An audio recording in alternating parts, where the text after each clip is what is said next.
My first music teaching job was for the MacPhail Center for the Arts in Minnesota, where I had just finished my undergraduate degree. And they offered me 1 2-hour shift each week, teaching third grade violin in an inner city school in Minneapolis. And I was assistant teaching to a woman named Karen, and Karen was like my guru for the strategies, the bag of tricks, the how do you actually do this job. And she would say things like, stand exactly here when you give instructions to a kid. If you're 6 inches to the left, they're going to follow you with their violin and they'll play with garbage posture. And it's stuff like that you never learn in school, but the bag of tricks. I didn't think very much back then about why I wanted to teach music. I was drawn to it, but I didn't spend a lot of energy on the why. And then every once in a while I would encounter a little spark, usually in some unexpected place, that maybe I could carry with me and would illuminate my why down the road. But back then it was all about the how. And Karen, like I said, was full of the how. She was great at classroom management. She had this strategy.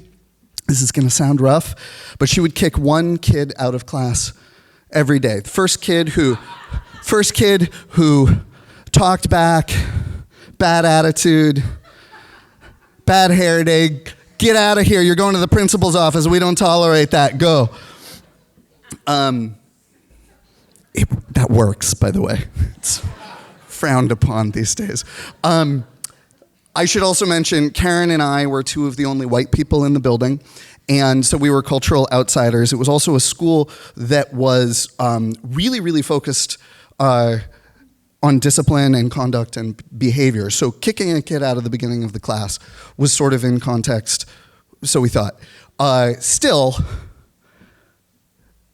heading to the principal's office was a really, really tough sentence in this school. The principal in this school was a mountain of a woman. She was as enormous in gravitas as she was in physical stature.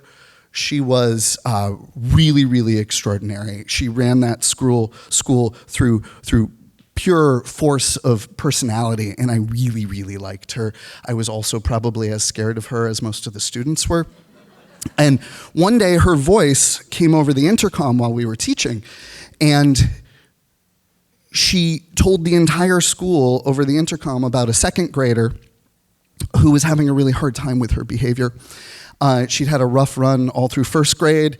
She was really struggling in second grade now, but she had achieved this behavior goal, 9 weeks of really good conduct.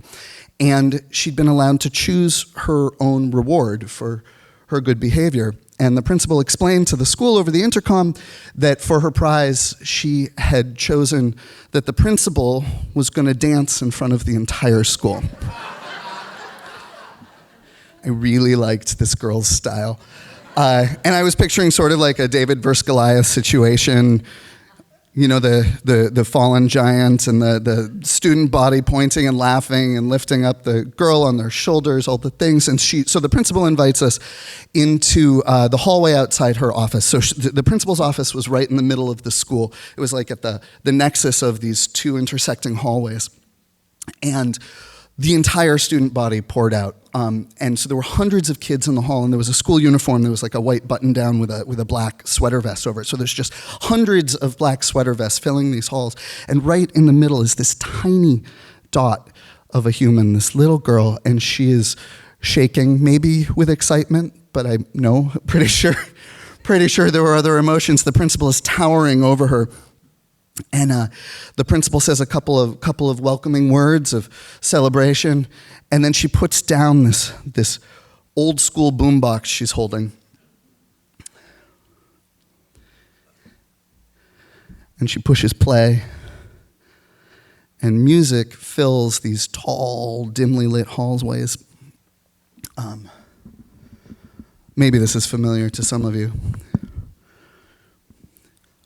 I like to move it, move it. I like to move it, move it. I like to move it, move it. I like to move it. And she really liked to move it, move it. This woman, the principal burst into dancing like maybe public education was not her first choice of profession. She danced like she was a reminder that life is short and we should enjoy the fleshy forms we inhabit. She danced like we weren't just celebrating this girl, but we were celebrating each other and this community. And I suddenly realized that I had completely misunderstood the situation and that I had also completely misunderstood the entire way that the school was working, because almost immediately when she started dancing, the entire school started dancing too. Hands in the air, hundreds of black vests just leaping up and down, and it was a full dance party. And my heart was full.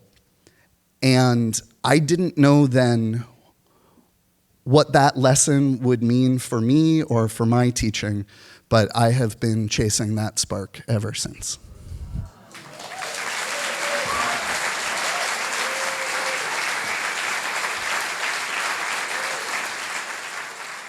Next up, we have Kevin Perrin. Kevin is happy to be back in Cape Ann after a long absence. He facilitates the Veterans Writing Group for the Gloucester Writers Center and attends another GWC writing group as a member. A further passion is gardening, which takes over his life every year. Happiness is a warm, fresh tomato. His forthcoming memoir, Free Range Kid in Afghanistan, chronicles his life growing up in Gloucester public housing and 33 years of service as an Army officer. Please welcome Kevin Perrin.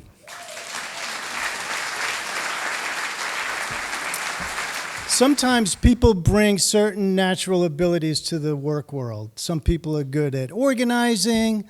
Some people are good with working with other people. I found out very early in my working career that I was good at being fired. What's that, sir? My services are no longer required? Righto! I will clean out my locker pronto. I will not steal anything. I won't even be mad. In fact, I'll probably be secretly happy. And if it's a spring or summer day, I will be overtly happy. Now, one job I took early in my career was different, though. And I should have known from the beginning that I was in danger of not being fired, because at the interview, the supervisors loved me. They asked me a math question. They said, Kevin, you got 100, I'm going to add 25. What percent have you increased your number by? I said 25%. They said, okay, I'm taking that 25 away. What percent have you decreased your number by? I said 20%, and they almost jumped up and kissed me. So I get the job. The first day, the maintenance guy is showing me around all these machines, and the first thing he says is, you know, we got the OSHA record for lost fingers around here. Now, that's pretty impressive. But what he was trying to say was, this is man stuff. And he was hoping I was too young and dumb to be scared. And he was right. So I start the job. And this job is a felt-making factory. And the machine that makes this felt might just barely fit in this room. So I get going. And on the first day, we're being taught how to feed this synthetic and wool material into the machine. Now, these are gigantic rollers filled with expensive precision needles that spin this stuff into felt coming out the other side. And the way you feed this batting material into the machine, you take an 8-foot-long stick and you feed it into the machine until the needles can grab that material. Well, the prior week, I had almost gotten my hand ripped off. So I was feeling pretty good and pretty confident about myself because I had survived that. So I'm trying to do a real good job, but those needles cut that stick and sucked that stick into the machine and emitted a horrendous howling, screeching, grinding, smoke, people diving for the emergency shut-off buttons. That machine was shut down. When the smoke cleared, my supervisor was there, having arrived across the 30 yards of factory floor with surprising speed for a portly little fellow. So we're all standing around, and I'm looking at my watch. Okay, I'm out of here in minutes. It was indeed a spring day. I knew I had beer in the refrigerator, so I was almost kind of counting on it. But the supervisor was pretty decent about it. I mean, mind you, nobody thought this was a good news story. And he just said, okay, let's start talking about repairing this machine. Days and days of repairing this machine. Meanwhile, General Motors is out of seat cushion felt all this time. And to repair this machine, I had to go up and down a ladder about 10 times an hour. And because I had an untreated ear virus at the time, every time I went up and down, I felt like I was going to throw up. And I began to think, what in God's name do you got to do around here to get fired? But again, the supervisor was decent. My coworkers had a field day with it. They would have been negligent not to. They couldn't believe I hadn't been fired or even thrown out a window for what had happened.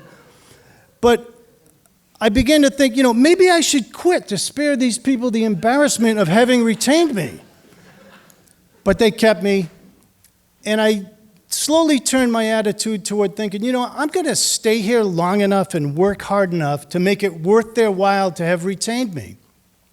So I did, and I eventually became the prime operator of that machine, and there was, in fact, a lot of math involved. And so I ended up leaving that job, and I took some lessons with me for my next job, which was 30 years in the military. And those lessons were, when somebody makes a mistake, chances are the second they make that big, horrific mistake, they've learned everything they need to know about it, and they don't need any follow-on beatings. And that if you, as a leader, can treat that situation a little better than that person expected, and maybe even than was objectively warranted, the amount of good that accrues in the universe is far greater than anything you might have gained by laying into them. And so finally, if you can refrain from judging a whole person while you're standing right in front of their biggest mistake, everybody wins.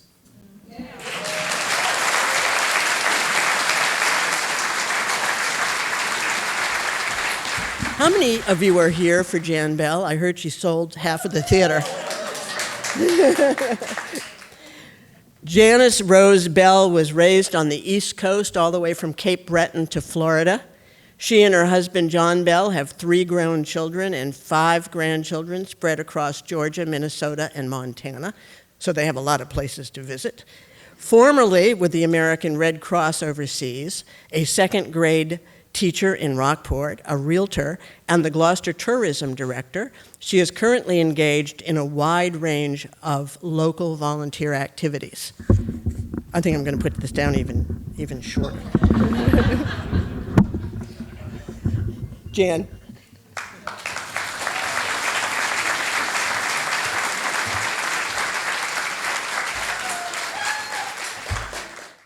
My odd job was a donut dolly with the American Red Cross in South Korea. I was a recent college graduate from a small school in Tennessee, and I wanted to travel. I'd been to Europe my junior year, and I wanted to go to the Far East. I wanted to be of service, and I wanted to have adventure. So a friend of mine's mother said, how about the American Red Cross Clubmobile? And I said, I'm not a nurse. And she said, no, this was started in World War II. These are women who the Department of the Army got to go to the war zones and take the men off their just to divert their minds with coffee, donuts, and conversation. And she said they've now reinstituted it in Vietnam and Korea. And I said, well, that sounds interesting.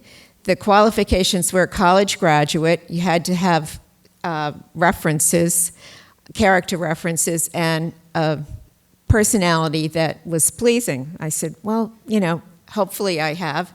So I went to Washington and got the job and trained with women who were former donut dollies, all the way back to World War II. I also got indoctrinated into the military. 2 weeks later, I boarded an airplane loaded with GIs going, "What are you doing here?" And I said, "I'm going to Korea." My parents were really strong about me not going to Vietnam. And some other donut dollies. We were all nervous because we were going to a foreign country that we knew nothing about, really. And when we got off the airplane at Kimpo Air Force Base, we were met with a military escort. My first assignment was at Ascom Depot, the largest supply area which had 17,000 square feet of war weapons, and it was like, I was told, a college campus. That's stretching it. But my new home, I was led to the new home of a Quonset hut, which turned out to be very hot in the summer and very cold in the winter. And we had our little uniforms summer and winter, and we spent a lot of time on the Bunsen burner trying to stay warm in the winter. I met the other donut dollies who really trained us. We were to create programs that would encourage participation with the GIs. And our Korean driver, who loaded our Jeep or personnel carrier with donuts and coffee. We traveled on roads that were, well, you know the construction that's going on around here? This was far worse than anything you can imagine. And we saw Koreans who were recovering from a war-torn country. They were carrying everything on their backs. They were living in huts, thatched-roofed huts and open latrines, and we were very empathetic, but they were glad to have us there because they wanted to recover from years of war and occupation. We then went to three bases a day. We were greeted at the door by the men who were eager to see our programs. We had programs that we had created, mainly quiz programs or hootenannies or things that would engage the men. And then we served coffee and donuts. Believe me, I have not had donuts since. Too many donuts. 3 times a day, 3 different sites we would go to, 2 donut dollies, and our Korean driver. We would come home exhausted, but we would then be encouraged to go to the hospital and visit the men there who had come from Vietnam. They were unable to come back to the States because of wounds that they had, visible wounds and invisible wounds. And one of the men, I'll never forget, said, "Look into my eyes, what do you see?" And I said, "Big brown eyes." And he said, "Do you see that I killed a woman?" And I said, "No." And he said, "I can't live with this. I can't go home. How am I going to get over this?" And I realized that the devastation of war, the unseen and seen wounds that last for a lifetime, really.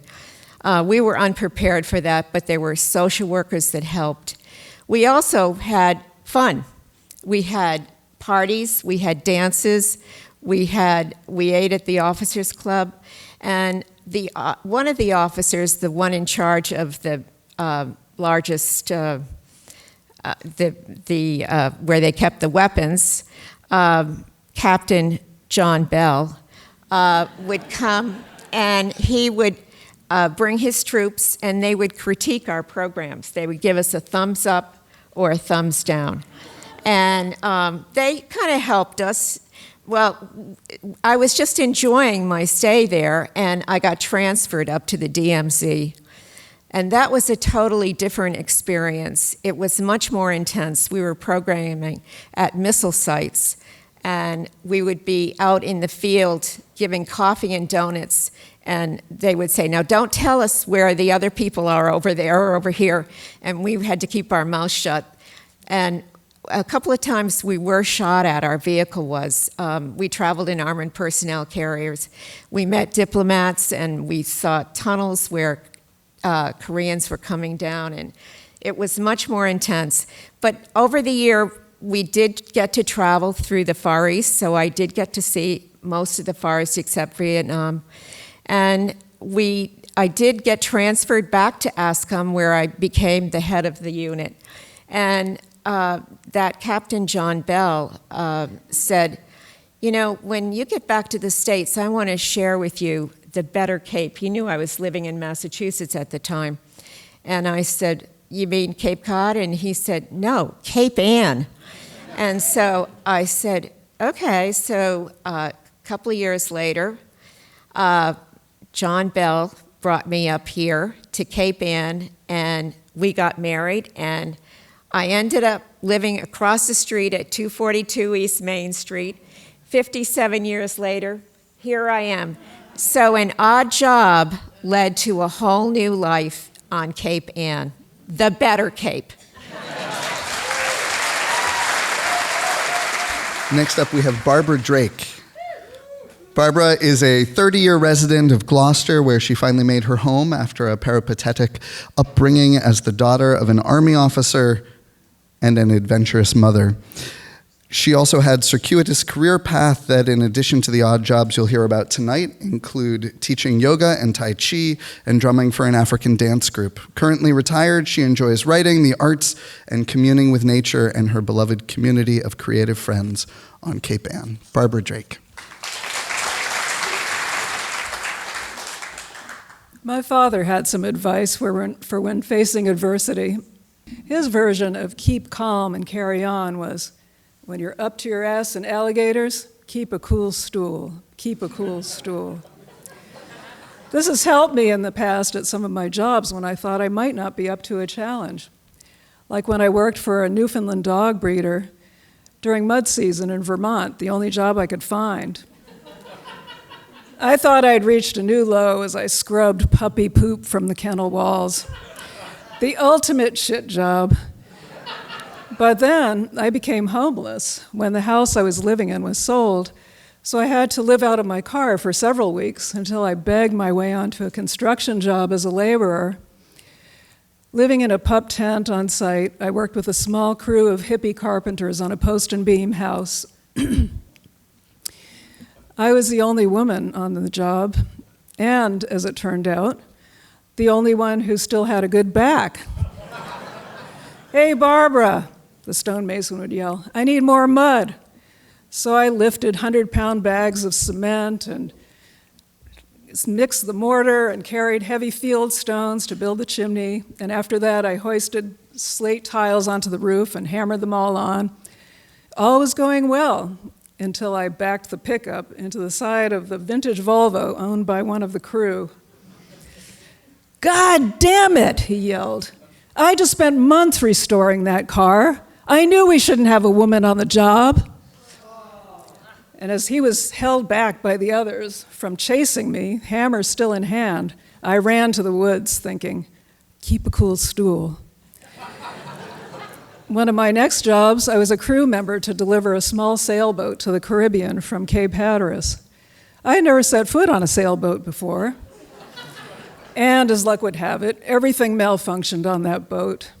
And then we hit a gale for several days that pushed us way out to sea.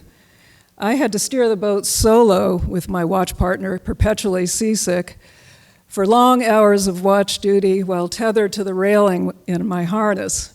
In case you get swept overboard, the captain said. Damn, I thought, as one enormous wave after another crashed against the bow. I could die out here. But I tried to focus instead on one wave at a time and the mantra, keep a cool stool. I returned to Boston with just a backpack on my back and a great tan, but with no college degree, having left school early to travel. And in the recession of the late 70s, it was really hard to find a good job. All I could find was a string of low-paying restaurant jobs. So I thought I would try my luck at a temp agency, though I'd never worked in an office before. On my first assignment, I reported to a Boston law firm, all dressed up in my new Filene's basement suit and eager to work. But I was led to a dark corner in the Xerox machine. And there I stood in my heels the entire day, copying medical records for malpractice cases. With each page I fed into the copier, I felt more and more invisible and disillusioned. So at 5 o'clock sharp, I said, "That's it. I'm going right to Cantone's for a beer." And as I walked to my favorite punk club, I shuddered, thinking, is this what working in an office is like? That first beer went down pretty quickly, and the next one, and the next.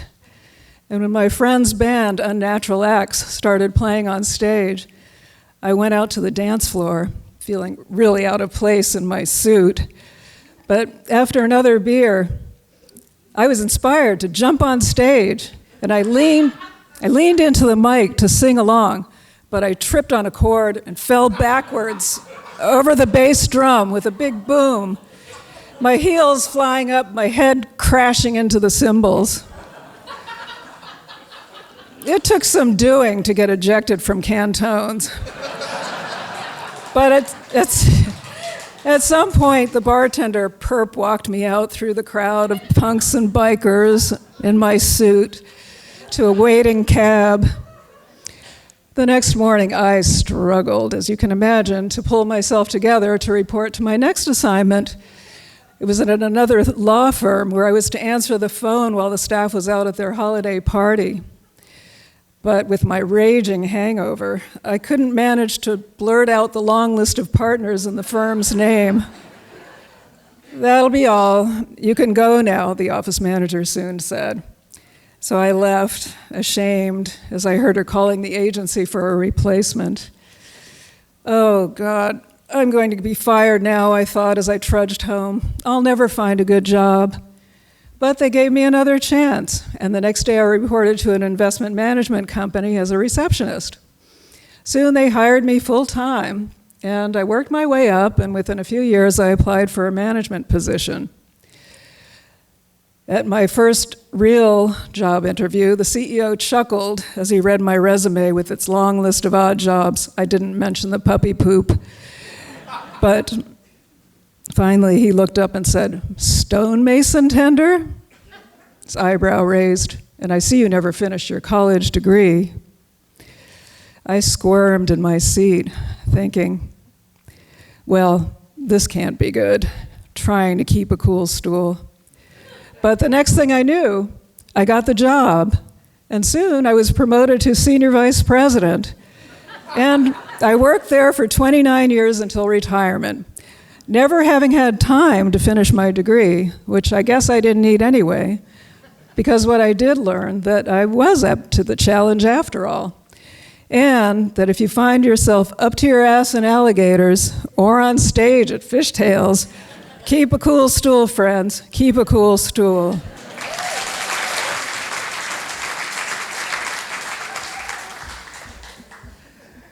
Next up, we have Jeremy Hammond.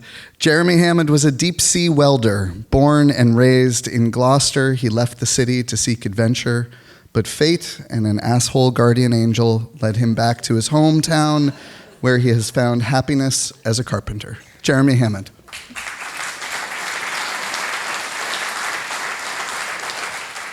So I was fortunate enough to grow up here. And like a lot of people that grew up here, for some reason, you just want to get out as a teenager. You want to seek adventure and beautiful things. And my version of that was going to become an underwater welder, as you do. So that allowed me to explore and travel all through the South. I got to do some really fun cave diving. I got to experience being 1,000 feet underwater, which is really fun. And that was all great, and I was loving it until I got a call from my high school sweetheart, which I love, so of course I went home to try to make it work with her, which is a fantastic idea. Fast forward 2 weeks. That's done. So decided to make the best of it and stay home for the summer, see my family and friends for a little while. I signed a contract to leave in the fall to go to Japan to dive. I think I'm all set up for a nice, safe little summer. And then I made it about 35 days in my nice, safe job working down at the Gloucester Marine Railway right down the street until I had an interesting day at work. We used to do sandblasting, which is kind of what it sounds like, except we use crushed glass through a fire hose powered through an old Navy surplus compressor. You can blow a hole through a steel boat if you start daydreaming a little bit. So on the big boats, they would have 2 divers in, and they would have one diver starting the bow and one starting the stern, so you'd safely pass in the wide of the beam. I don't know what happened this day, but we ended up working bow to stern together. I was just happily sandblasting underwater with nothing but white bubbles around me and my own music in my head. And I have my arm up on the rudder stem, cleaning up, and then I feel like I get punched. I'm immediately like, did Steve just punch me? And I see the bubbles turn red, and I'm realizing I didn't get punched at all. It was the sandblaster. And I have the thought in my head, it's like, you got hurt at 5 feet of water after surviving 1,000 feet of water. And as I have that thought, I get yanked out of the water by my foreman and my tender. And they helped me get my BC and my tank off. And I remember foreman Frank just looks at me and goes, "How is it?" And I pick up my arm. And I look down, and I just see the most horrible serving of hamburger helper I've ever seen. And I go to look up at the other 2 guys, and I just see their backs running up the dock. And this is before cell phones were in everybody's pocket, so they're running to get the ambulance. But I didn't know this. So I wander my way up the dock and stagger into the paint barn and tie myself a tourniquet with my teeth in my other arm, and I try to find where everybody went, and I stumble into the next barn and then just collapse onto a pallet full of the bags of the crushed glass I just so elegantly got injected into my arm. It's very poetic. So I come to from fainting to the ambulance, and the paramedic get me in there. They get me all settled up in the ambulance. Ambulance doesn't start back up. 20 minutes later, new ambulance. Off I am to Addison Gilbert. I show up to Addison Gilbert. Immediately in the ER room, a young whippersnapper of a ER certain doctor comes in and explains, "I heard you got hit by a sandblaster. I use one of those to clean my lawnmower. You should be fine." I was like, "I think we're talking about different things." He undoes my little pressure tourniquet the paramedics had put on me, and I just watch like crimson mist go across his face and watch him turn a level of white I've never seen on a human being since, as he reaches back for his chair and sits down and calls for the nurse, and the nurse comes in not knowing who to tend to first, the fainting doctor or the bleeding patient, but the nurse was amazing. She immediately did my tourniquet and gave me a bunch of morphine, and next thing I know, I'm on my way to Addison Gilbert in my 3rd ambulance in a very short time. End up going to Beth Israel, one of the best hospitals in the world. It's a teaching hospital, though.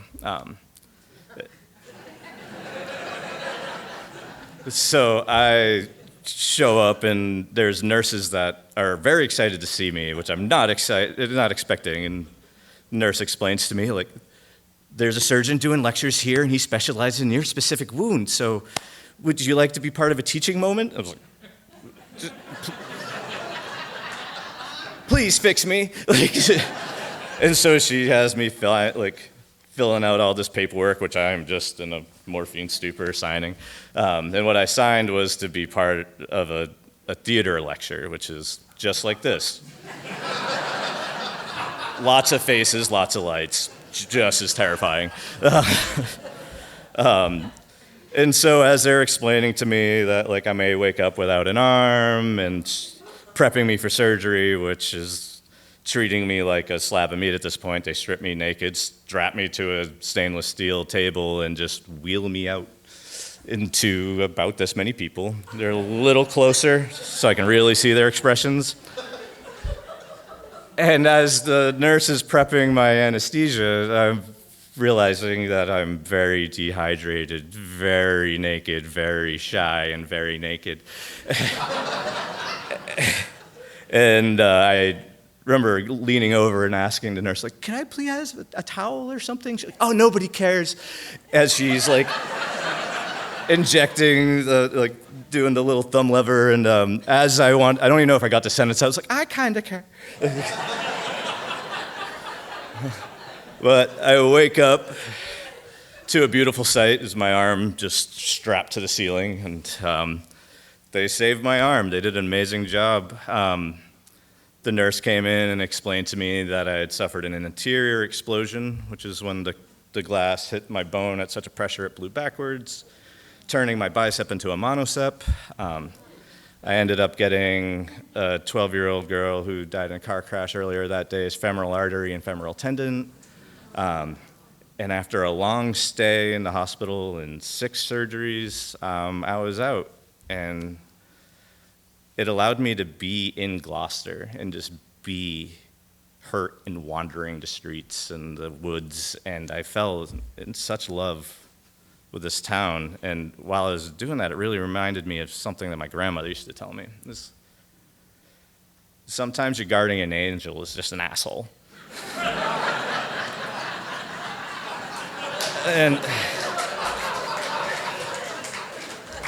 in a lot of ways, it's right, because I'm where I'm supposed to be, and I would have never have ended up staying if that didn't happen. And I'm with my friends and family and exactly where is home to me.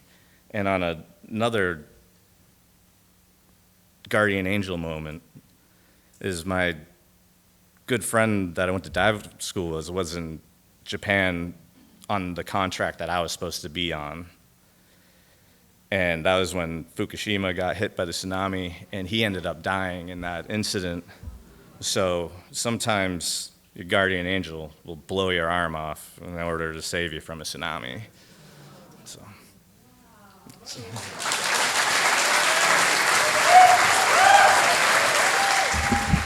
Aren't they doing great? No one has thrown up yet. No one has fainted. Our next storyteller is Joanne Sullivan. She was born and raised in a suburb of Philadelphia, married a man from Andover, where they raised 4 children. Joanne and her husband Mark came to Gloucester after those children graduated from college and moved on to their own careers. Now retired after a career in nursing, Joanne heads up the docent program on Thatcher and Straitsmouth Islands and is a volunteer vaccinator for the state of Massachusetts. So you may have seen her. Joanne?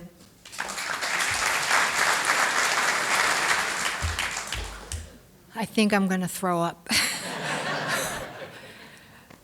Okay, so I worked as an ICU, surgical ICU charge nurse at Leahy Clinic in Burlington for years, and since then my career has taken me to many other jobs, but equally as stressful, a lot of technology involved, and I'm sort of an energetic person, and I did this all with 4 kids being raised. So I have a lot of energy, and when I retired a few years ago, I said, you know, I just can't sit here, join a book club, and garden. I have to do more things. So I volunteer out at Thatcher Island, and I also volunteer for the Massachusetts Nurses Association, which came in handy around the time of COVID. They always needed people to come and give injections and whatever. So I did that. And one of my last stints with that program was they contacted me and asked me to vaccinate elementary school children. And I thought, oh, this is going to be different. So off to the elementary school I went one morning. And, you know, kids, when they get nervous, they ask a lot of questions to try to put off or delay the inevitable. And the first gal that came in, she was 10 years old, 5th grade. And she was wearing a sari. And she looked beautiful in it. And she had, very articulate child, she had questions up the wazoo. I could barely even load the needle with the serum, because how long does it have to stay in my arm? How big is the needle? Can I see it? Just questions. So I thought, I'll counteract this. Tell me about your outfit. Are you celebrating Diwali? And she said, yes, I am. I said, can you tell me about it? I don't know anything about Diwali, really. And she told me it was light overcoming dark and good overcoming evil. So I thought, well, that's interesting. But while she was telling me this, I got her. So that was good. And she left the room, and she had to sit outside in the nurse's office of the school for about 15 minutes just to make sure she didn't have any kind of a reaction. Well, a couple kids later, this little kindergarten guy comes in, and boy, he is not happy. His lip is down to here, and he wants to go home. And I said, well, your parents signed for this vaccination to be done for you today to keep you healthy, so I'm going to have to give it to you. No, he wasn't buying it. Nope. So this little girl out in the waiting room celebrating Diwali actually came back in to the room where we were giving the vaccinations, and she said, I can help. And I said, oh, what can you do? She looked at the little guy. She said, please take my hand. It is magic. And while that was being told to him, that was a distraction, and he's kind of looking for stars and stuff to happen. I got him. So she ended up being a really big help, and actually stayed for the entire rest of the vaccination clinic, giving up her lunch and her recess to help, and we welcomed it. Finally, this other little boy came in, not a happy camper, wanted to go home as well. So the little boy, who had also wanted to go home, came back in, and he said, you can hold my hand, but it's not magic. And I said, wow, did that just happen? So on my way home, usually when I work the vaccination clinics, I think, a bunch of old people. Huh? What did you say? I can't hear you. No, I'm old, so I'm not criticizing, believe me. So anyway, I went home and I thought, what a phenomenal thing. It just was children and their total innocence and kindness that wasn't instructed, it just happened that way. And maybe the little girl celebrating Diwali was the inspiration.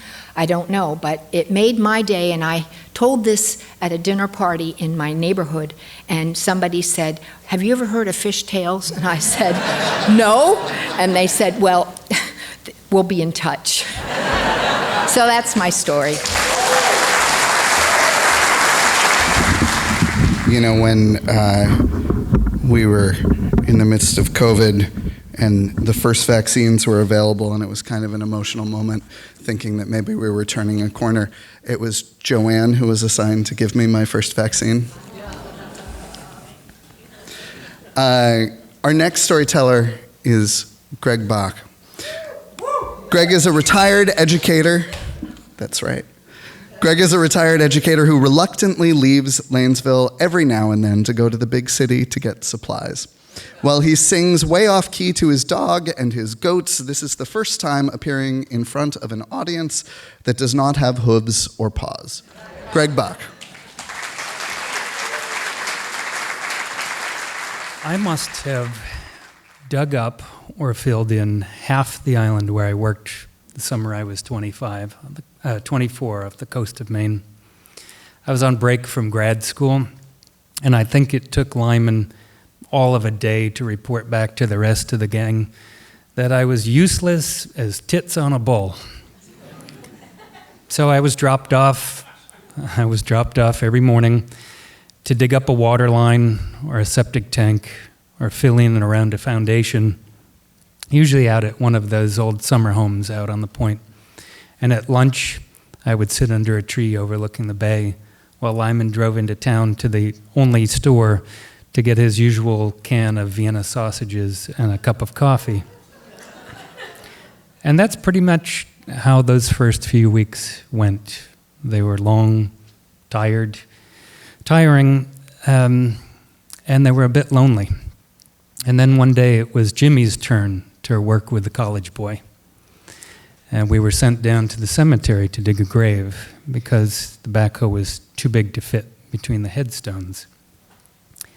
And also, apparently, some of the guys were spooked by the cemetery. So Jimmy and I dug all day, trading back and forth.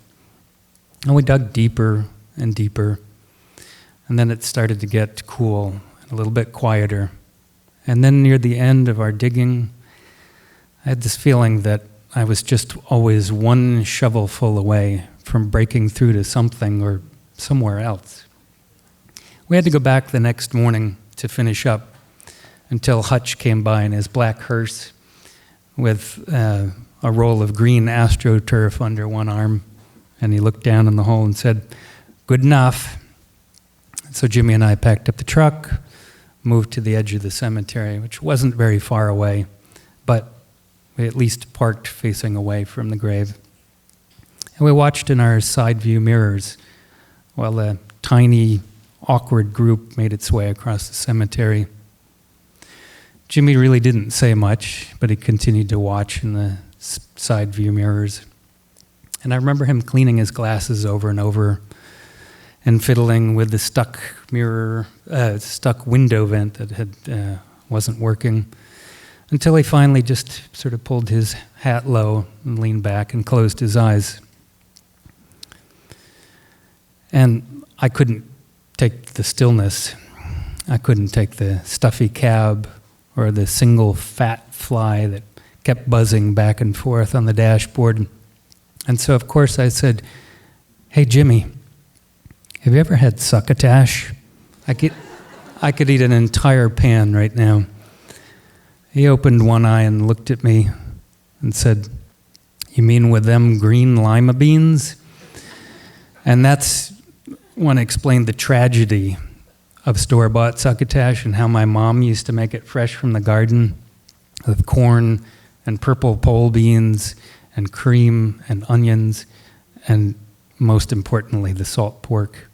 And I was on a roll about the salty, sweet, creamy taste and the smell of it cooking on the wood stove when Hutch tapped on the side of our truck and then tipped us $10 a piece to finish up.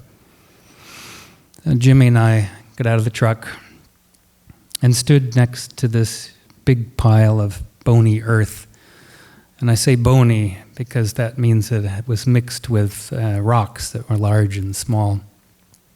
And I looked down in the hole, and now, looking completely out of place, was a gleaming casket, and I froze. I couldn't imagine shoveling dirt and rocks onto something so shiny and finely made. And Jimmy paused too, and he had his hat in his hands. Looking down into the hole, he said, "Well, you could get right ugly sometimes, but I guess we all do now and then, don't we?" And then he put his hat back on and looked at me and said, "Well, I guess we better." And then in unspoken agreement, we began to shovel. No rocks at first, in easy throws that skittered across the top of the casket and settled down into the sides. It's been 35 years, but I remember that moment with absolute clarity. Our shovels took up this beautiful rhythm, and there wasn't a sound in the cemetery except the soft slice of steel into loose earth and the gentle cascade across the top of the box. As soon the sides filled up, and before long there was a layer across the top of the casket. And it was only then that our blades began to find the rocks that had always been in that pile, and we tossed them gently into the now cushioned hole. I realize now that that was our simple offering, and I hope when it's my turn that someone does the same for me. And we finished filling up the hole and tamping and raking it all out smooth. Got back in the truck and headed across the cemetery and down the road toward town. And Jimmy didn't say much, didn't say anything actually.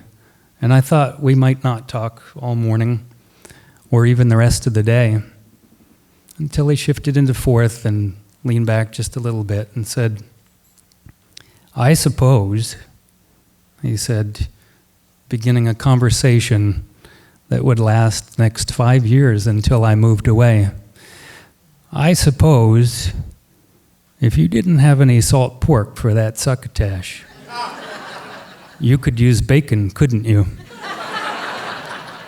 I thought about it for a moment and said, "Yep, I'm sure that would be just fine." Thank you.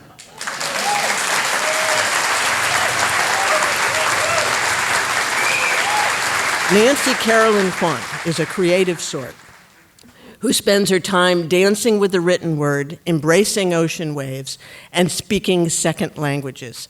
She sees potential in the oddest of objects while paying close attention to what her next fabulous adventure might be. Nancy. For the majority of my life, I have worked in social services. And when you work at the level that I do in this profession, you typically aren't listed on the highest top 10 paying jobs in Forbes magazine. There's job satisfaction, health benefits, but you oftentimes can fall short of making your monthly expenses. So I became the queen of the side hustle. And one of the more lucrative side hustles one can do is research. I've had my brain scanned, I've donated plasma. One time, I even ate garlic salad for a week for a study on bad breath and chewing gum. Imagine, if you will, a short corridor with 5 stops, and at each stop there's a small hole. Out of that hole came a straw. I would breathe into one end, and some poor sod on the other end had to smell it. All in the name of research.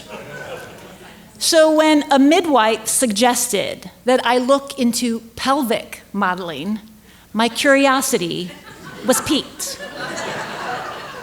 Did you say pelvic with a P, as in pelvis? And she said, "Yes, Nancy, pelvic with a P, as in your vagin, your vajuts, your vajayjay, your lady garden, your pelvis." Now, I'm sure many of you, as I was at the time, are wondering, what exactly does a pelvic model do?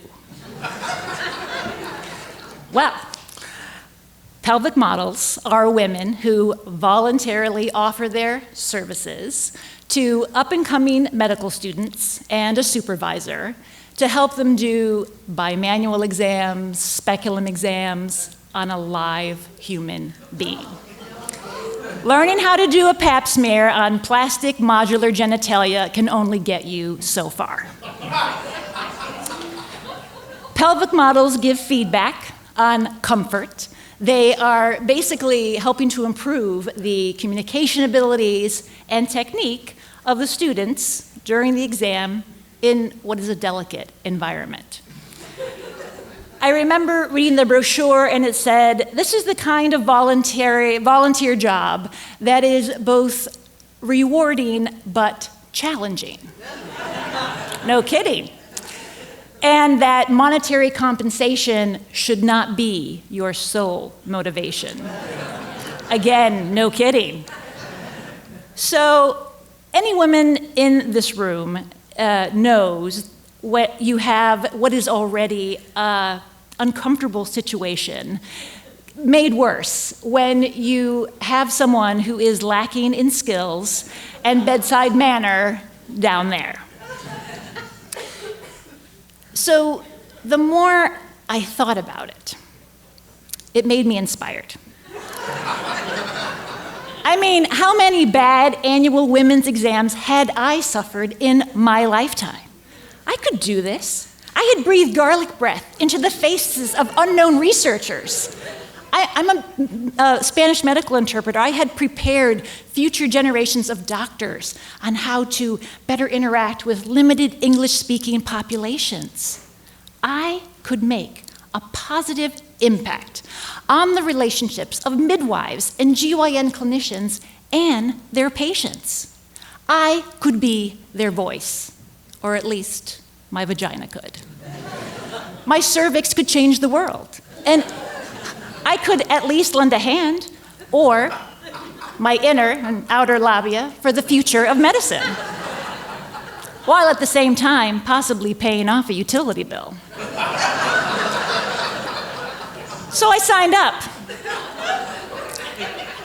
I arrive at the training center, and there is another model in the waiting room. I nervously ask if this is her first time too. She looks at me rather stoically and says, "Oh no, I've been doing this for a while." Impressed, I ask if she has any tips for a newcomer. Vocalize. Vocalize. And don't be afraid to say, "Hey, Helga, no need to be so rough with the duck lips." And relax. Grateful for the advice, while at the same time a bit horrified, I momentarily question what I have signed myself up to do. Tell myself to focus, vocalize, duck lips, relax. Monetary compensation is not your sole motivation. Future generations of women will thank you. Feeling re-inspired, they call my name, I take a deep breath, and I go in. The medical setting was completely professional. The preceptor and her students were appreciative of my time, respectful of my body. I unknowingly gave student after student an anatomical challenge, and I had no trouble voicing when they were doing something correct and what they could do better. When you are sitting there in all your glory, literally, in front, wide open, in front of an audience, all of your inhibitions have to go out the window. I left that experience with the satisfaction that I had done my duty for womankind, and I had gained personal knowledge that I and my anatomy were a little off to the right. And at the end of that month, both my electricity and my heating bill got paid. Thank you very much.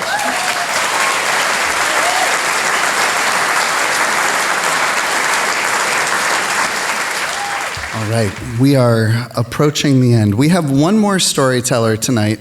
Before we get to her, just a couple points of order. I just want to let you know, stay in your seats for a couple of minutes after that. What we're going to do is an ancient ceremony where the current storytellers in residence pass is sacred the word? The sacred fish hook to the next storytellers in residence. So we're going to have that ceremony. After that, we're going to call all of our storytellers up to the stage, and we're going to take a bow. So just sit tight. I was going to take this opportunity to say a couple of thank yous. They've been said already. People have been thanked, but I'm still going to do it again anyway. I'll keep it super brief. Mostly, I really want to thank everybody in the room. It's a really, really vulnerable thing to share a story like this. We got together a couple of weeks ago, just the storytellers in this room, and we shared sort of where we were at with our stories. And we've done that each of the cycles, and it's really scary the first time you give voice to some of these stories, and the process for working on them is more than just crafting a thing that's a performance. It's sort of a way of reconsidering how we are in relationship to those stories. And my mom mentioned this, but the way that the audience is, the way that you are with the stories is such a big part of that. And you specifically, you in the room, but the big you, the people who keep coming to these and are interested in being part of this community and leaning in and thinking about what storytelling means, it's really, really powerful. And we see it over and over again, and it keeps feeling important. And so I just wanted to say that out loud. My 8-year-old son was at the rehearsal, that workshop that night, and 2 things happened that night. The first is that while we were doing stories, I heard a giant crash in the other room, and when I went out, my son had gone behind the bar and had opened the cooler full of drinks, and karma had arrived, and all of the drinks had fallen out of the cooler and they had exploded, so he was like standing there fully guilty in this mist of Coca-Cola. And Chris in the box office, our host, the big office, he came out and was so gracious. He said, "You found the booby trap." So I also wanted to thank Chris and Henry and Jennifer and the Gloucester Writers Center and Gloucester Stage. After that event, I was talking to my son in the car, and he'd been listening. He had lots of questions about duck lips, but he asked me why we do this. He said, "Why are you interested in telling stories?" And I said, "Well, did you notice, like, if you just change the order of something slightly, suddenly it opens up and has all this meaning."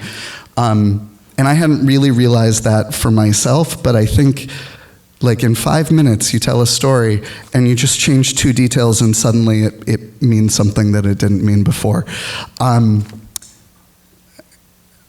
And I love that. And I have a microphone, so I'm going to tell you. Okay. So in review, don't move when my mother finishes her story.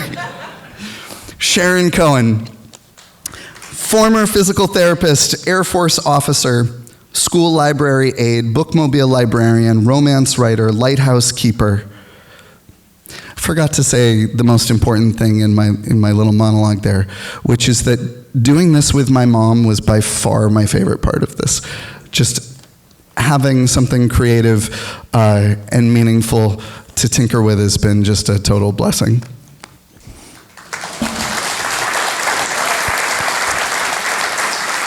Sharon has a lengthy list of formers and hopes to be around long enough to add a few more to the list. At the end of tonight's performance, she will be a former storyteller in residence for Fish Tales. Please welcome Sharon Cohen. 54 years ago, I sued my employer for gender discrimination. My employer was the entire U.S. military.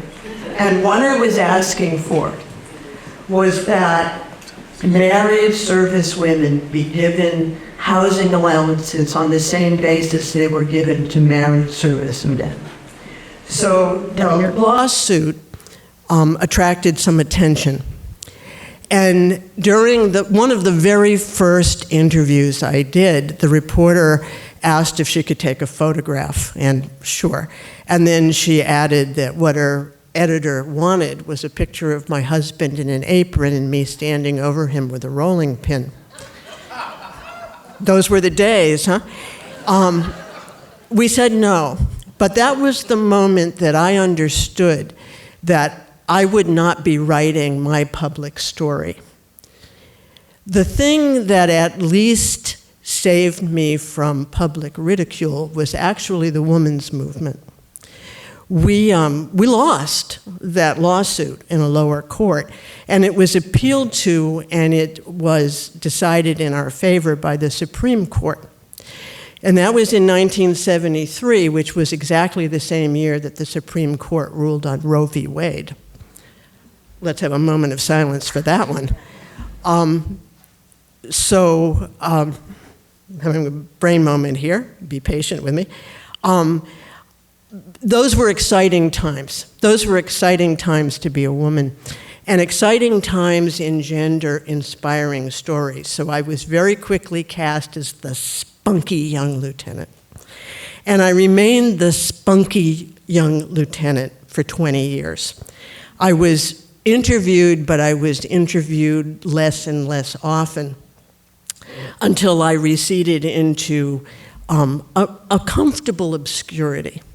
Then in 1993, something happened to drag me out of that obscurity and spin the story like a roulette wheel.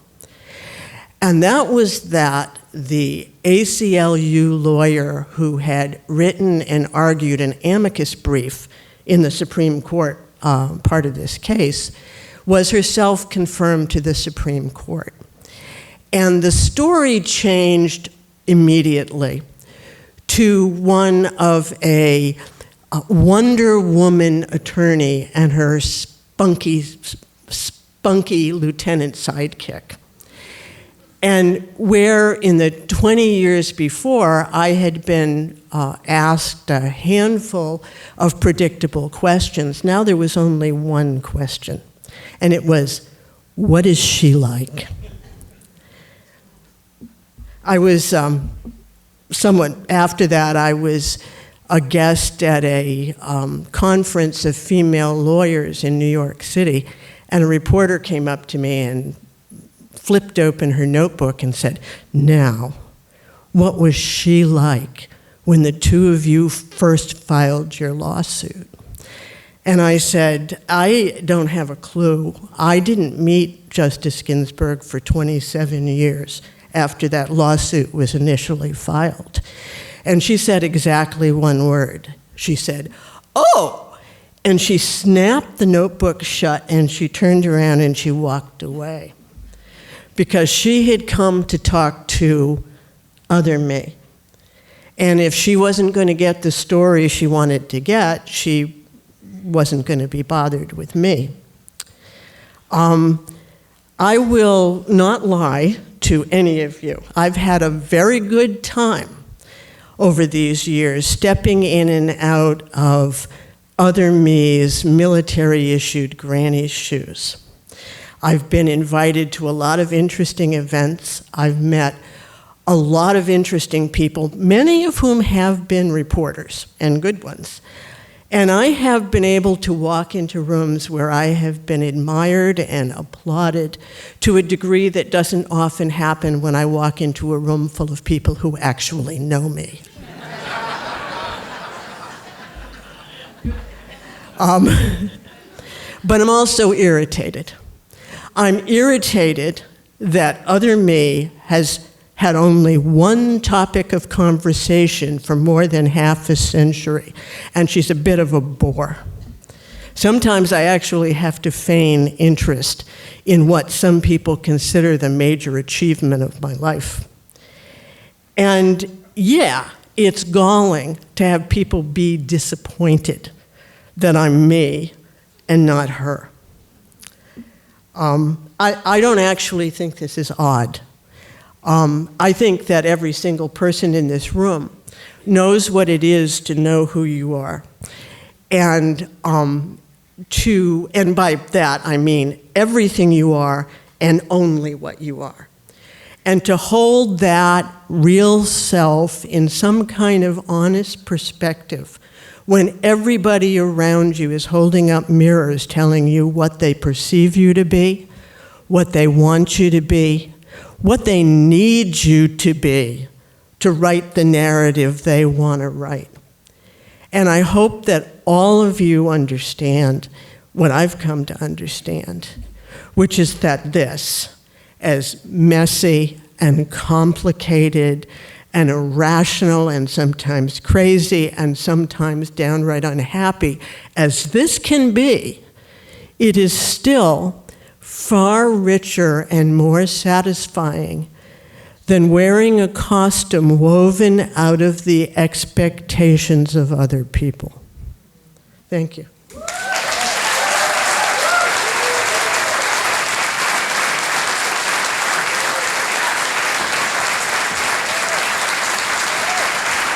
I wasn't kidding. It's real.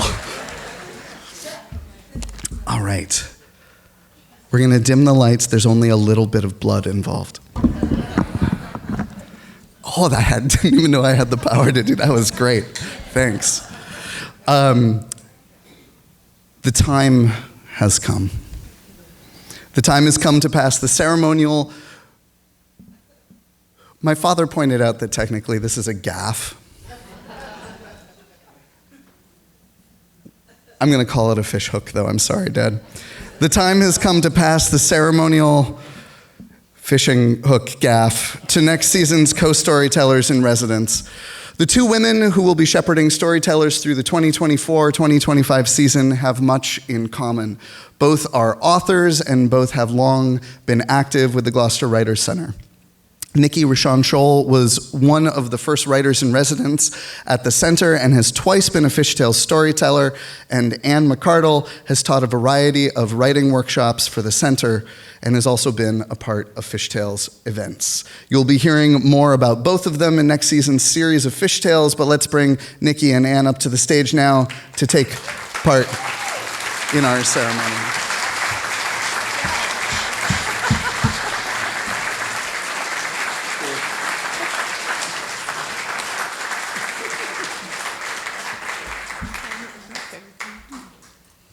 We are excited and really thrilled to be launching the next season of Fishtails. We have lots of wonderful ideas and lots of things that I hope you will all enjoy.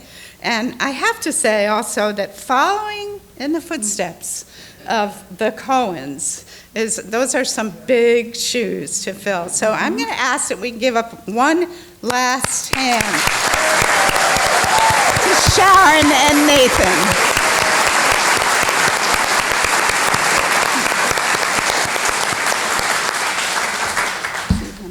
You can say something. Oh, God.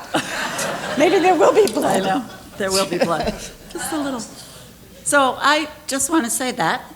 And thanks. And we're really looking forward. We're excited to it, to do next year. And I hope we'll see you all here. And yay to the Cohens and their year. Fabulous.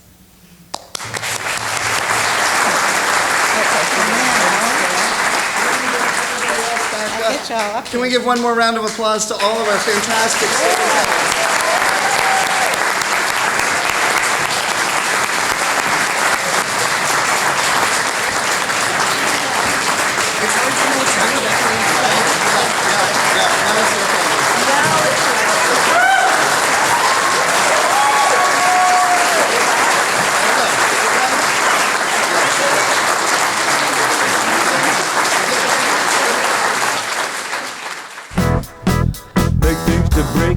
Fast and nothing to last. Americone baloney, Americone baloney, Americone baloney, Americone baloney. Big things to break down fast.